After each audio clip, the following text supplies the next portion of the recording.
নবীদের কাহিনীগুলো কিন্তু শুধু অতীতের কোনো গল্প না, বরং আমাদের সবার জীবনের জন্যই এক একটা গাইডলাইন। তো আজ আমরা এমনই এক কাহিনীতে ডুব দেব যা চরম হতাশার মুহূর্তেও আশার আলো দেখায়।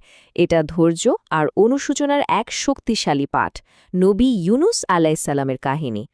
ভাবুন তো একবার, এই তিনটে জমাট বাঁধা অন্ধকারের ভেতরে একজন নবী আটকা পড়েছেন। সম্ভবত এর চেয়ে ভয়াবহ আর সংকটময় পরিস্থিতি কল্পনাও করা যায় না। কিন্তু প্রশ্ন হল, একজন নবী এমন এক জায়গায় কিভাবে এসে পৌঁছালেন? এটা বুঝতে হলে আমাদের গল্পের একেবারে শুরুতে ফিরে যেতে হবে, আর দেখতে হবে তাকে কতটা কঠিন একটা দায়িত্ব দেওয়া হয়েছিল। চলুন শুরু করা যাক। এই গল্পের শুরু কিন্তু সমুদ্রে নয়, বরং আজকের ইরাকের নিনাওয়া শহরের কোলাহল থেকে। ইনি হলেন নবী ইউনুস, যাকে অনেকে জুন্নুন বা মাছওয়ালা নামেও চেনেন। তাকে পাঠানো হয়েছিল নিনাওয়ার মানুষের কাছে, যেন তারা মূর্তি পূজা ছেড়ে এক আল্লাহর পথে ফিরে আসে। বছরের পর বছর ধরে তিনি তার জাতিকে বোঝানোর চেষ্টা করলেন, কিন্তু ফল হল উল্টো। তারা তার কথাকে ঠাট্টা বিদ্রুপ করে উড়িয়ে দিল, নিজেদের অবস্থানে অটল থাকল। শেষ পর্যন্ত হতাশ আর ক্ষুব্ধ হয়ে তিনি হাল ছেড়ে দিলেন। ভাবলেন, এদের ধ্বংস অনিবার্য। আর ঠিক তখনই তিনি আল্লাহর অনুমতি ছাড়াই নিজের দায়িত্ব ছেড়ে শহর থেকে বেরিয়ে পড়লেন। আর এই একটা সিদ্ধান্ত এমন সব ঘটনা ঘটাতে শুরু করল যা তিনি স্বপ্নেও ভাবেননি।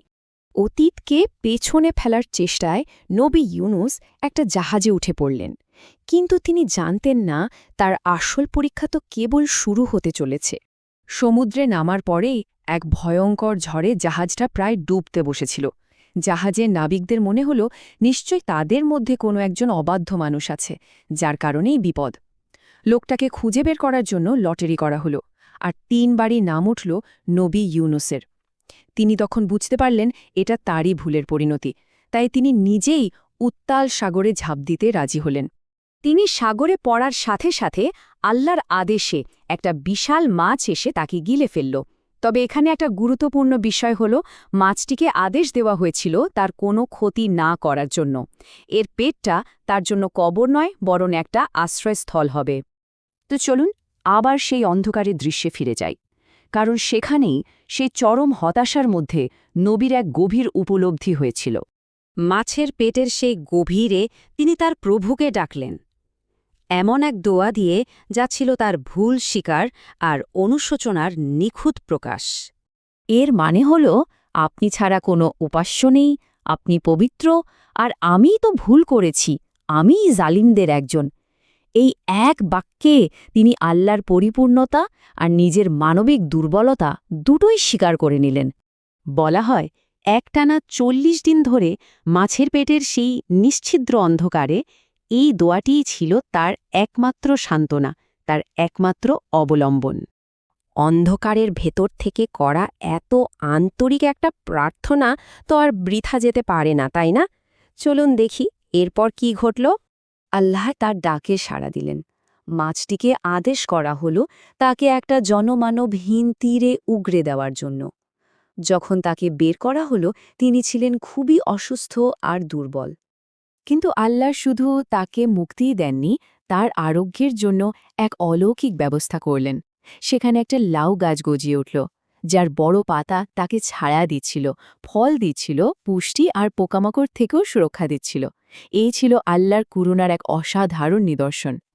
আর অন্যদিকে নিনাওয়া শহরে যা ঘটছিল তা ছিল এক কথায় অবিশ্বাস্য। ইতিহাসে অন্য কোনো জাতি আল্লাহর শাস্তি একেবারে আসন্ন দেখে তওবা করে ক্ষমা পায়নি, কিন্তু নবী ইউনুসের জাতিই ছিল একমাত্র ব্যতিক্রম, যারা ধ্বংসের চিহ্ন দেখে সম্মিলিতভাবে অনুতপ্ত হয়েছিল, আর আল্লাহ তাদের ভাগ্য বদলে দিয়েছিলেন।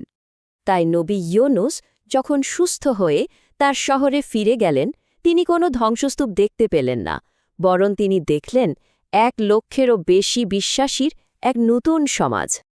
কিন্তু এই গল্পটা শুধু নবী ইউনুসের মুক্তি আর তার জাতির হেদায়েতের মধ্যে শেষ হয়ে যায় না। এর মূল শিক্ষাটা আসলে যুগ যুগ ধরে সবার জন্য। নবী মুহাম্মদ সাল্লাল্লাহু আলাইহি ওয়াসাল্লাম বলেছেন, যে কোনো মুসলিম যখনই বিপদে পড়ে এই দোয়াটি পাঠ করবে, আল্লাহ তার ডাকে সাড়া দেবেন। তার মানে এই দোয়া ইউনুস আসলে সব বিশ্বাসীদের জন্য সংকট থেকে মুক্তির একটা উপহার। তাহলে এই প্রাচীন কাহিনী থেকে আমরা কি শিখতে পারি? প্রথমত, যে কোনো কাজে ধৈর্য আর অধ্যাবসায়ের গুরুত্ব। দ্বিতীয়ত, হতাশা কখনোই শেষ কথা হতে পারে না। আন্তরিক অনুশোচনা এমনকি নির্ধারিত ভাগ্যও বদলে দিতে পারে। আর সবশেষে, আল্লাহর করুণা সবচেয়ে অপ্রত্যাশিত জায়গা থেকেও আসতে পারে।